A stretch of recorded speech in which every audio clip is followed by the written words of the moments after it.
Good day, ma'am. I am Miles Salazar from BSN 212B, Group 8, and I'm going to perform perineal flushing.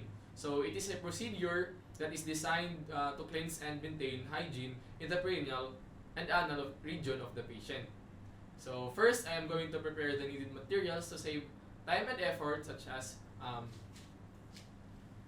bedpan, cotton ball soaked in a cleansing solution, dry cotton balls, gloves, pick up forceps, and warm water.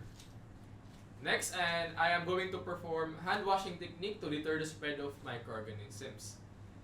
And after that, I am going to explain the procedure to the patient to gain patient's cooperation and understand the procedure. But first, I am going to introduce myself to the patient and verify the client's identity. So good day, ma'am. I am Miles Salazar, your student nurse, and I'm going to be your aide. So in order for me to verify your identity, ma'am, kindly state your name and your birthday. I'm Veronica Styles and January 2, 1992. And ma'am, what language would you prefer to speak with? English. English. Okay, ma'am. So perineal flushing, ma'am, is it is a procedure by cleansing your perineum and anal area. So basically, I'm just gonna cleanse your perineum using warm water and wipe your perineum using a cleansing solution. Would that be okay, ma'am? Yes. So do you have any clarification, ma'am? No. Before doing the procedure, the first thing you do is lock the door and close the curtains to provide patient privacy and adjust room temperature for the patient's comfort. And lock the door, curtains, adjust room temperature. Next, I will position the patient on a dorsal recumbent position to ensure clear visualization of the area to be cleansed. And I will place the bedpan under the patient. So, ma'am, I'm gonna assist you now into a dorsal recumbent position.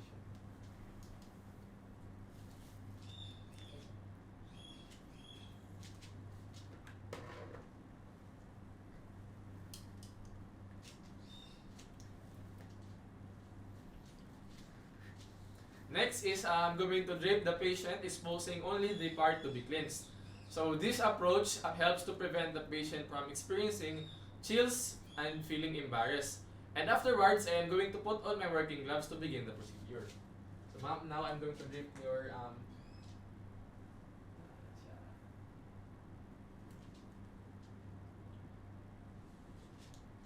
and I will put on my working gloves.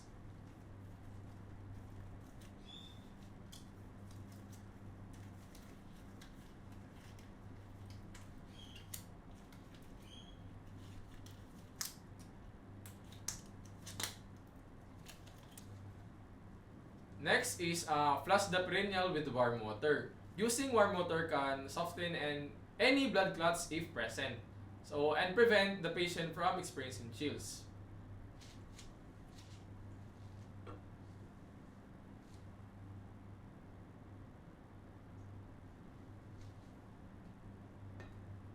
And next, I am going to use pick up forceps to get the cotton balls soaked in a cleansing solution to avoid cross-contamination.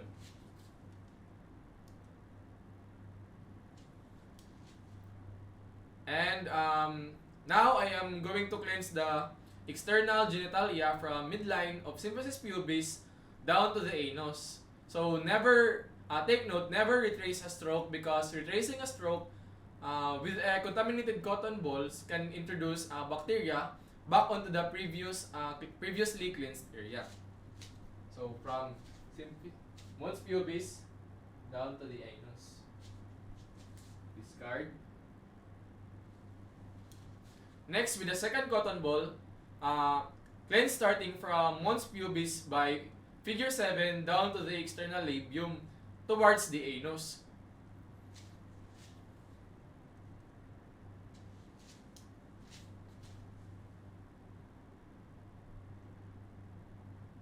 Then discard the cotton balls.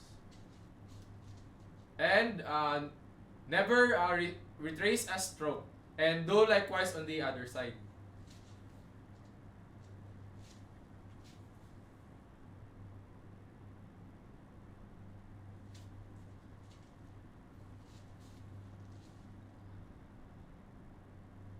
And with the fourth cotton ball, clean starting from mons pubis by figure 7 down to the internal labium towards the anus. Again, never retrace a stroke to prevent the spread of microorganism. Now from mons pubis to the internal labium to the anus. And do it on the other side.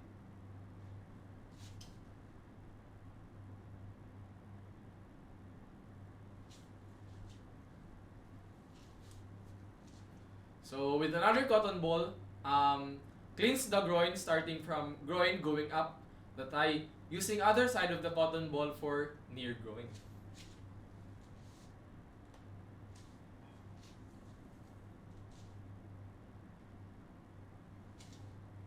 And do it on the other side of the groin.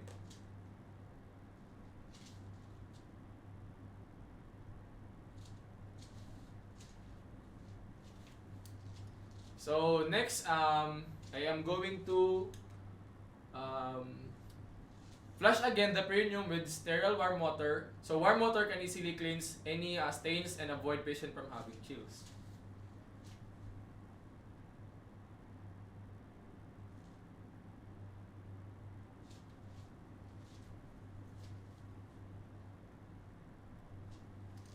And using dry cotton balls dries the perineum with the same stroke as you applied earlier to avoid the spread of microorganism.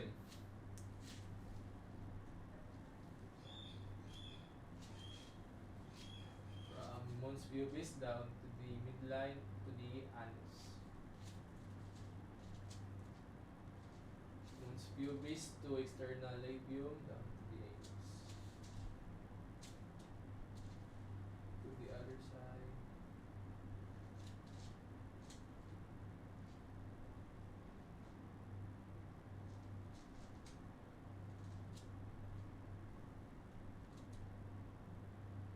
So always remember, never retrace a stroke to avoid contamination. So next is I'm going to remove the bedpan gently and turn the patient to side for easily drying the buttocks. Okay, ma'am, I'm going to get the bedpan.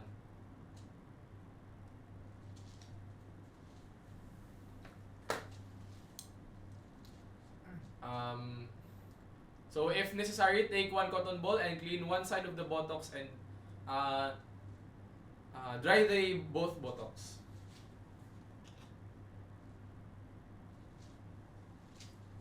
Ma'am, turn side, ma'am.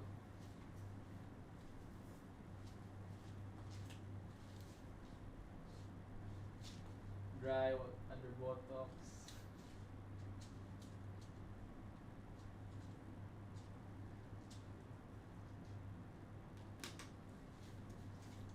So next, turn the patient on her back. Ensure her comfort by covering the patient's lower extremities. Okay, ma'am, you're done. I'm going to assist you now to position your ears.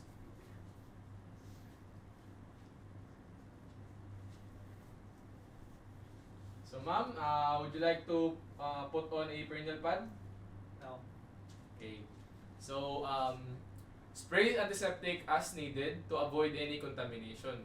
And last is do aftercare to the used materials to maintain cleanliness and prevent infection because proper disposing of used materials help mitigate the risk of contamination.